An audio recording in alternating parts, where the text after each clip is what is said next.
ethical as hell. VPN cloaked, I'm a ghost in the wires. Root access gained, but I tread through the fires. Never black cat, I ain't the villainous breed. I'm the knight in the night, doing digital deeds. Trojan horses neigh, but I tame the beast. Pushing lines cast, but I cancel the feast.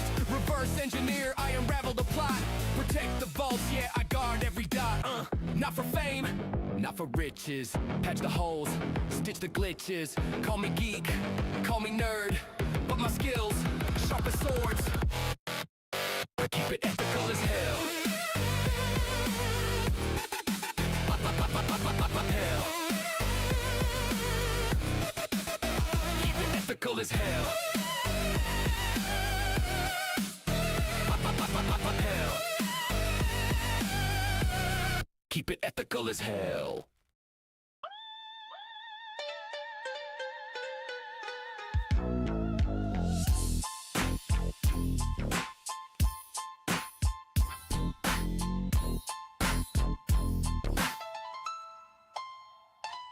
Born in the server room, raised by the code. Blue screen nightmares where the crash logs explode.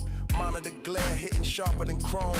In the land of firewalls, I made it my home. Keyboard warrior, click clack on the grind.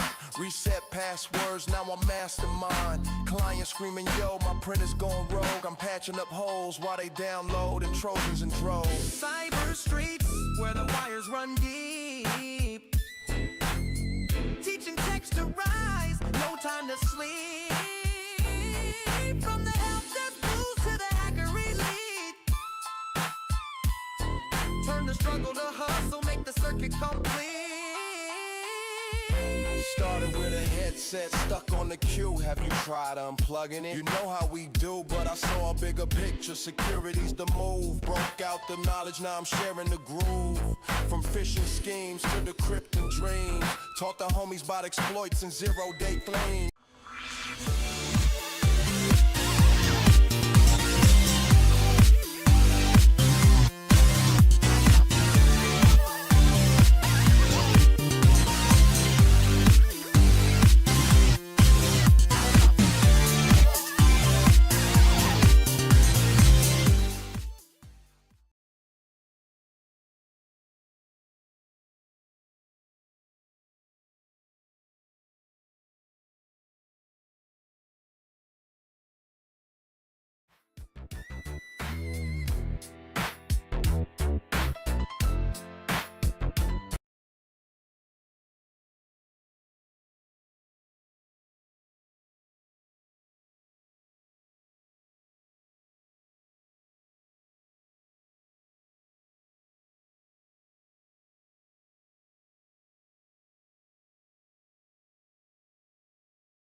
Almost there. I don't know what happened. I had this all figured out and then it's not working. So uno momento, por favor.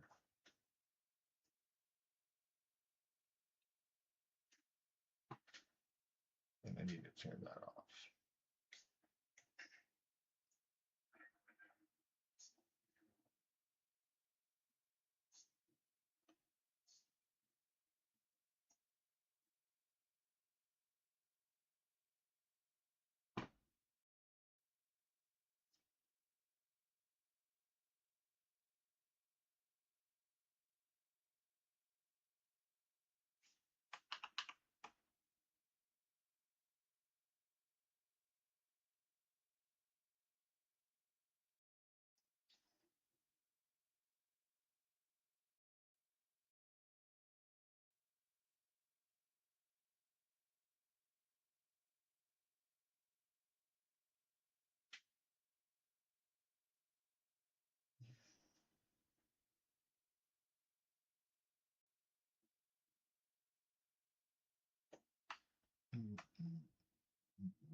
All right, that's the best I'm going to do for tonight. Anywho, sorry about that. So much for a smooth entry, I guess. It's video number 1, so who gives a rip, right? Anywho, for whoever's sitting out there watching this, besides me on my cell phone, which I'm super amazed at, anywho, welcome to Tech2Threat. I'm Bill. This is week 1 of what I think is going to be about a 16-week or so series on what I'm going to call, I don't know, it's like a 0 to hero. It's helping you level up basically from IT into cybersecurity.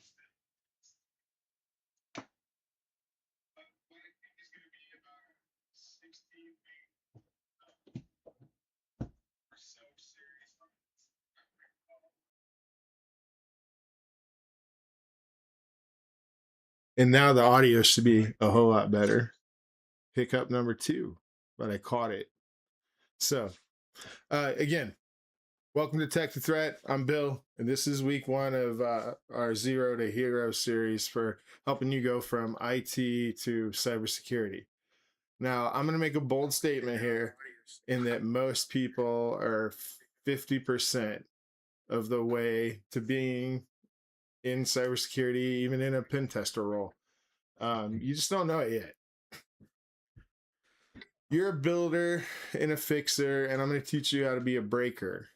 And we're going to do it together with the end goal of getting a certification, something like the OSCP, maybe the CPTS, and landing that cybersecurity job that you always wanted. Now, no fear. If your goal and ambition isn't to be a pen tester, we'll cover blue team stuff along the way. We'll cover GRC stuff. I will give you all the skills you need to make that move to get into that job you've always wanted. Maybe you're on the right now, you're the person that gets the ticket, you fix the problem, you close the ticket, you see a security alert, you have some checklist you have to follow. Every day kind of feels repetitive. You've always sat there kind of wondering, like, I wonder what it'd be like to be on the other side. To be a hacker, maybe, to be in cybersecurity, something new, something, I don't know, maybe some of you think it even looks like magic. You don't need to be a coding genius. You don't need to be a genius at all. You just need to realize you already have some of those skills. Work in the help desk. And we're going to cover those. I think it's going to take about 16 weeks. We'll see. The first video here is going to be pretty short. We're going to demystify all of that. Not just me demystifying it, but together. Like I said in the welcome video, I've already made a lot of those mistakes. I'm going to help you further level up your, advance your career even faster by being able to give you demonstrations maybe where I messed it up, because I get things wrong all the time, even still. The way I started this stream, I'd practiced this quite a few times, had backup plans in place, whatever. Camera 1 didn't work, I had camera 2, fail over to camera 2, and as you see, they both said, not tonight, Jones. So whatever, we'll learn from it. I'll have a camera 3 next time, and I'll have them all with different utilities. Adding the webcam, I think, is what I'm going to do. That'll be my 3rd redundant layer, and hopefully we don't have to deal with that. So a couple of things I mentioned earlier. GRC, maybe you don't know what that is. Blue team, maybe you even don't know what that is. We're going to cover some of those key terms right now. So GRC, governance, risk, compliance. It's the admin portion, I guess, is a good way to look at it. The admin leg of the cybersecurity field. Lots of cool jobs there. You probably can have right now the easiest transition from the IT operations side into cyber by going through GRC. I'm not by any means a GRC expert, but I have a friend, Dr. Ozier, Jerry Ozier, over at Simply Cyber, simplycyber.io, or YouTube Simply Cyber. He has the daily cyber threat brief every morning. He has a wonderful GRC masterclass, 11 out of 10 stars, right? Above and beyond anything it should be. The best part is you pay it once and it's free. So that's GRC. And if you want to learn about that, you can check him out. Like I said, we're going to cover stuff because we have to. We have compliance and rules that we have to follow along the way, even doing, offensive stuff. So blue team stuff. Why is it important? Why are we going to look at some of that? Well, if you know how they're looking for you when you're trying to get inside of things and you're trying to assess the network or phish a user potentially or social engineer a user, you're going to need to know what they're doing to train their staff, what they're doing to prevent those phishing emails from going in. All these things that will just make you that much better at your side of the job when you finally get to do on that pen testing side. So right now I've heard through the grapevine, if you want to make real money in cyber, blue team stuff is the way to go. Threat hunters, detection engineers. You're not going to start at that level. You're going to have to start at the help desk side and security on the SOC, but you can advance through that too. So we'll cover some of that stuff as well. And the meat and the potatoes will be penetration testing and what does it take to get there today. So what is penetration testing? A lot of people confuse penetration testing with vulnerability scanning as well as red teaming even. And those are three very, very different things. There's a lot of companies out there that will sell you a penetration test. They'll tell you it's a penetration test. And in reality, all they're doing is some glorified vulnerability scan. I've seen lots of clients on my side doing the MSP stuff pay for that and get ripped off. They get a report that I could get a subscription for about $100 a month and run them the same report. So you have to understand that aspect of it, first of all. And if you need a quality pen test, I have a friend over at KairoSec, Tyler Ramsby. He can hook you up with a quality concierge pen test. And what does that mean? That's just a fancy way of saying he's going to do a good job and not run that report. He's going to do a hands-on better. He's going to do a lot of stuff we're going to do here, only like 100 times better because he's the master. Like he's the sensei and we're not even Padawans yet. We're starting to dip our toe in the water. So, an analogy I can use for vulnerability scan. Well, one of the key things about it, it's automated. There's no human usually involved in it, right? And then we have the analogy of like they'll jiggle the doorknob. Is it locked? So they'll jiggle the doorknob, jiggle the doorknob, jiggle the doorknob. And by jiggling doorknobs, they're able to determine, is there a problem? Vulnerability scan then makes a list of the problem. But again, this is all automated. It's not done. When we get into the penetration test, it's human driven.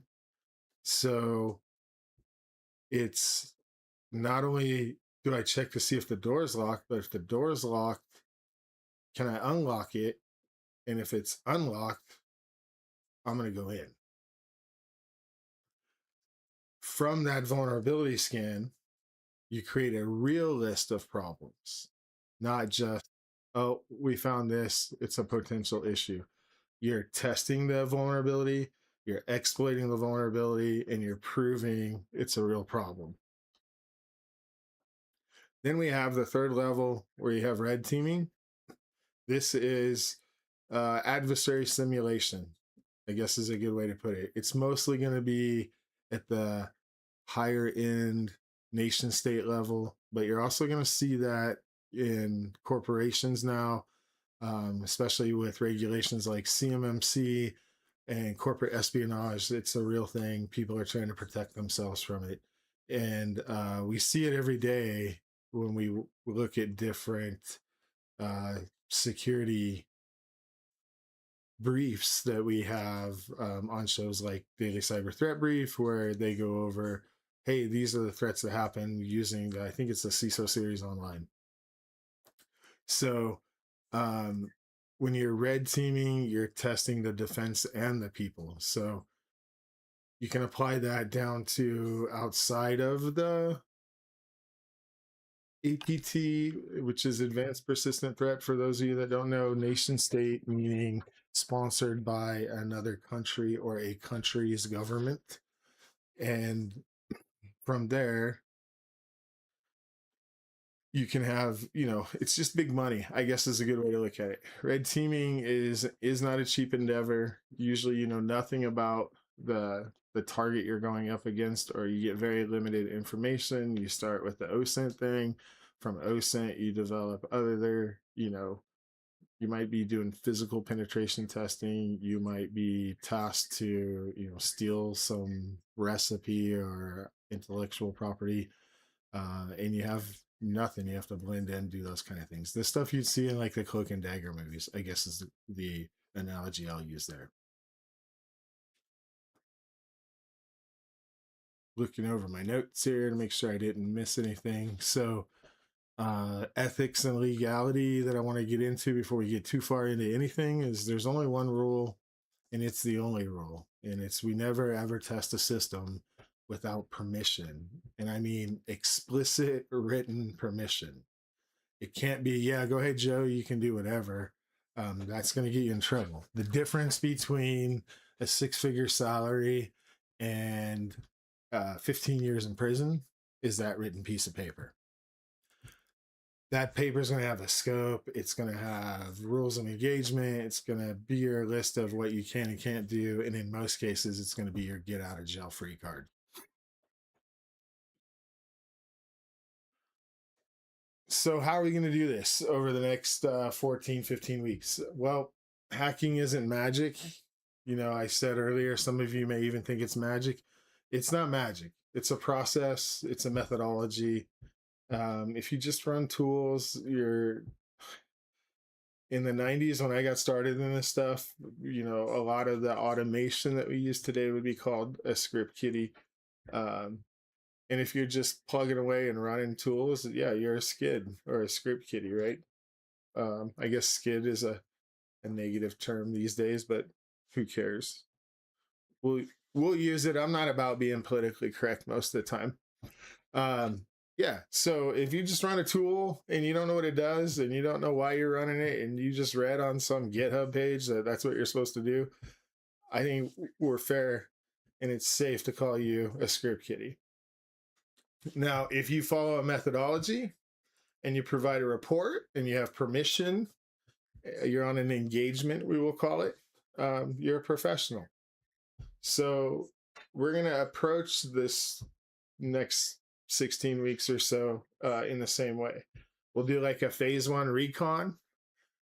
So we're going to gather intelligence, use Google to find some jobs out there that we may potentially qualify for. We're going to use some AI tools to help us scan our resumes and then enumerate that from that and build out our resume so that it is more cyber centric because we're on the operations side. And then we're going to do some exploitation. I'm going to show you how you can use artificial intelligence. ChatGPT is my preference. I'll show you why when we get to that time. And we're going to use it to enhance our resume. Now, if you just sit down on your computer and you go to a job post and you copy and paste it into ChatGPT and let it write your resume, first of all, it hallucinates. It's going to tell the resume it creates is going to be different than what you've done. It very well may include skills you don't have. And while that may get you a phone call and an interview, it's not going to get you the job, because when you come into my conference room and we're interviewing you and I ask you about, hey man, tell me about this, and you can't tell me about it because you didn't realize ChatGPT said you had done that for 10 years or 5 years or even 1 year. It's going to be a problem. So what we will do, though, is we'll use carefully curated prompts to help us extract information from the posting and from our resume, and then we'll put it together. And then we will take the human element part and use our brains to create a resume from there. And I'm going to do that with my resume. We'll do that on a live stream, and we'll apply for these jobs. Out the gate, we're going to try to find a couple jobs that we apply for, and we're going to see what happens. If you don't apply, you don't know.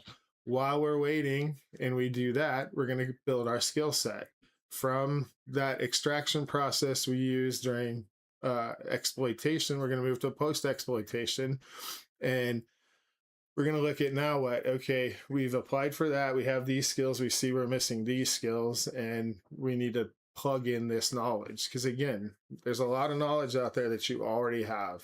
I guarantee it. If you're working a help desk, there are things, even if you haven't sat and thought about it, there are things you are doing that are helping the cybersecurity front, and your company doesn't embrace the cybersecurity aspect. They don't train you that that's cybersecurity related, or maybe worse, you're in a spot where they don't. And here, I'm going to get you the skills you need, and you'll be able to take those and make those suggestions in your current workplace. So, and if you're not in IT, don't worry. We'll cover some of the ground basics. You're going to have an understanding, but if there's things that you don't know that I mentioned, I'll give you references of where you can go to build that knowledge out. Then we're going to move into phase 5, which is our reporting phase. We're going to take that original resume we had. We are going to enhance it with the skills that we learned, the certification maybe that we pick up along the way. And then we're going to take that and apply that to our new resume and use it to start the process all over again. Because remember, it's all a series of rinse and repeat. When you're doing penetration testing, you're going to footprint, you're going to scan, you're going to get some ideas of what's available to test, you're going to test it, it's going to work or it's not going to work. If it works, you're going to get potentially initial access, then you're going to do the whole thing all over again. Checking my notes here. So reporting is probably not probably, it is the most important phase, because it's what your client is going to pay for.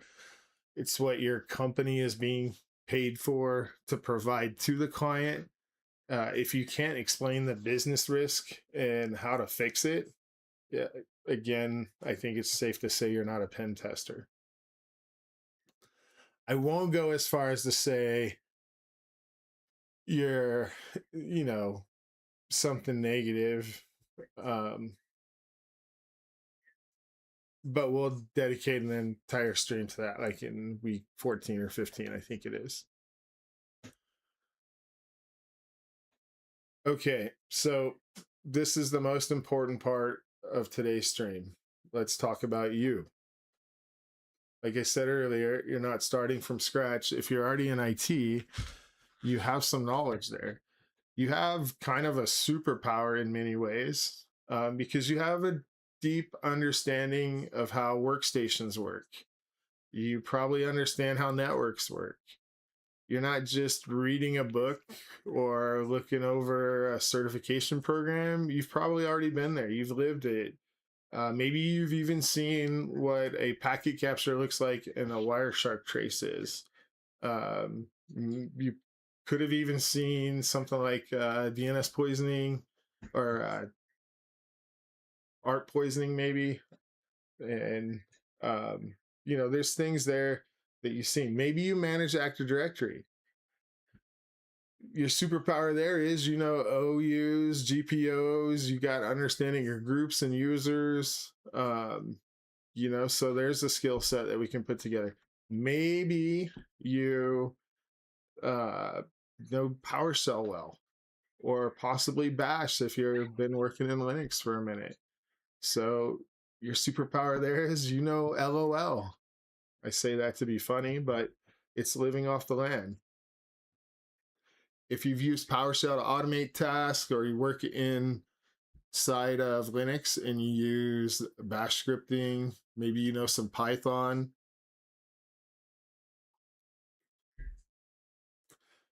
So in the help desk, you're kind of the jack of all trades.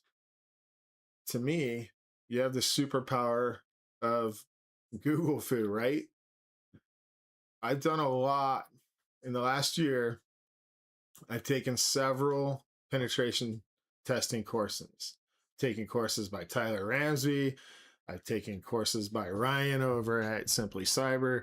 I've taken courses from Black Hills Information Security and Anti-Siphon Training.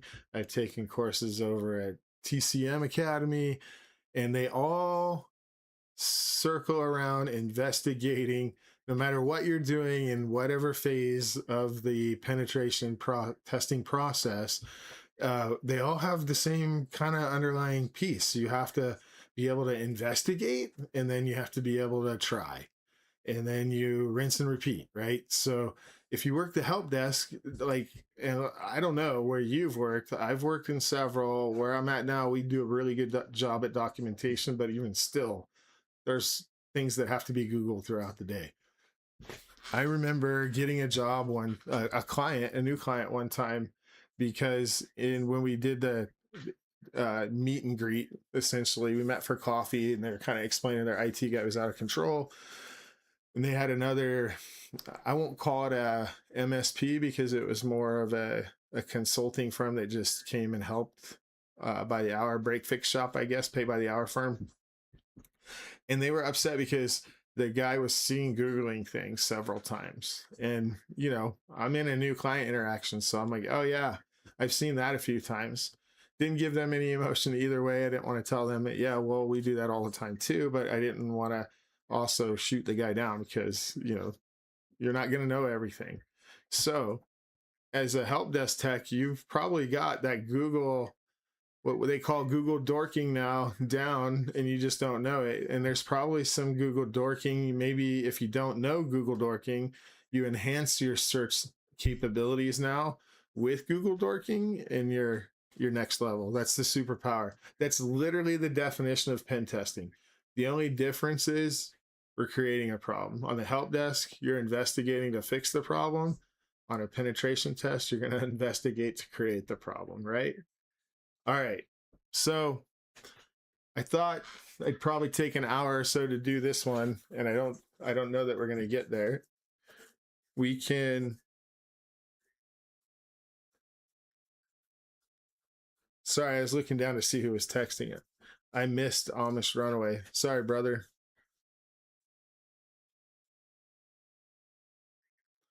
Or Madame, whichever it is. I have to get a notification up to tell me when people are here, and when we're just sitting talking like this, I need to get chat up. But again, first live stream. I'm going to take this one from it. I'll edit it, clean it up a bit. We'll make a real video out of it. It should make sense. So have no fear. We'll get that cleaned up. So I was going to ask if there were any questions, but the couple of folks that were on had to depart, and I'm sorry that I missed them. So what I will say is, if you get this far in the video, you have some homework for this week. Your homework is 2 parts. Not 1 part, but 2 parts. The first part is you need to change your mindset. For week 1, I want you just to observe. When a ticket you close, if you close the ticket, I should say, for a misconfiguration, ask yourself, how could that be abused? You're going to fix it because that's what you're paid to do. But as you're fixing it, ask, how could that have been be leveraged, or what they call on the penetration testing side or in the offensive security world, weaponized? And start building your breaker mentality. You can't do anything. That's not the goal. Again, you don't have a signed document saying, hey, get this. But think to yourself, when I'll give you an example. You take a call for a user password reset. Just think to yourself for a minute, what if that wasn't the user?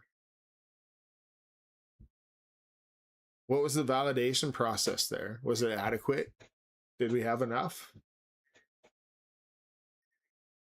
I'll give you a second challenge, part 2, I guess, to homework task number 1. If you think of some way it could be manipulated, I want you to write that up and send that to your supervisor, the owner of your company, if you work as an internal IT person, or possibly, to your customer. If you're the owner of an MSP, I doubt there's an owner of an MSP that's going to find themselves in a situation, but you could be working a help desk, working for an MSP that has no user verification process in play.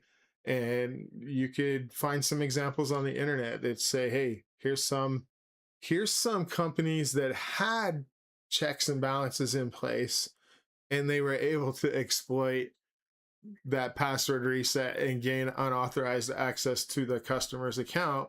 We don't even have those checks in place, and we're extremely vulnerable. I would recommend we do X, Y, or Z. And see, there you go.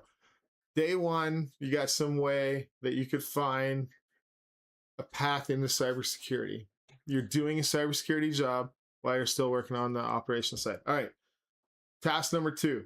We're going to do some lab building next week. I use VMware Workstation. You can use whatever you want. I can't help you with questions to VirtualBox because I don't use it. Later on in the segment, towards the end, if we have some time, I might show you some other lab building techniques. We're going to cover the physical lab if we want to build out a physical lab. And then we're also going to cover how to build it out in a virtual environment. All right, so next week is where the fun begins. It's a week of building your attack lab. We're going to walk you through it step by step, how to build your safe virtual, I guess we'll call it a dojo, so you can practice all the things that we're going to talk about in the next 16 weeks. We're going to install Kali. We may install Parrot. I've been using it a lot lately. I kind of like it. And then we'll set up our first victim machine. I'm not sure what that is. I don't know that we will even set up a machine. We may do Hack Smarter lab over there. That's easy. I believe there's still a few of the really easy ones that are free. So we will start there, just so that we can go over the documentation process. Like I literally want to find a lab that is just like boom, boom, we have it, because I want to spend most of the time on documentation. Because again, reporting is what they pay for. Documentation is key to building that report. And if you don't do it, it's not going to work. And then we're going to, most importantly, configure our virtual network so that we don't accidentally attack our own router or attack our internal devices and cause a problem, wherever it is that you're practicing from. If you don't have the ability to do it internally with a virtual environment because your PC's lacking some skills or whatever, or some specs, I'm going to give you some options really cheap, show you on eBay or even on Amazon. B-Link computers are really cheap, under $100, and I understand not everyone's got $100, so we'll find some options from good, better, and best. All right, looking over it. All right, so we'll get that lab set up. That's a pretty important step. I'll show you how to do a virtual lab for free in the cloud too if you want, and then from there we will be able to expand out, start building our skills. So be here next week, 8 p.m. Eastern, same time. I would open up chat now and ask if there was any questions about the roadmap and our path that we're going to take, but we don't have anyone to ask any questions anymore. So with that, I will say farewell. good evening. And if you watch this in the future, I appreciate you. I thank you, and I look forward to sharing this with everybody. Have a good one.